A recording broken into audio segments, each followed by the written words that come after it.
Today we're going to talk about OOP, which stands for Object-Oriented Programming. So before we start, please don't forget to subscribe, give a like, and share this video. So the OOP includes inheritance, abstraction, polymorphism, encapsulation. And in this video I'm going to talk about inheritance. So what is inheritance in programming? It is pretty much like inheritance in living organisms. For instance, a human being has common traits as follows. Human can talk, walk, and sleep. So in programming, a human being is considered as a superclass, and every person can inherit these methods. That means we don't need to rewrite those methods from scratch. We can inherit them from the superclass.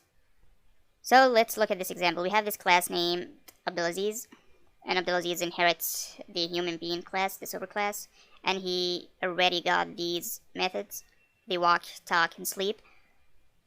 Also in programming, abilities is considered as a son class that inherits from the superclass.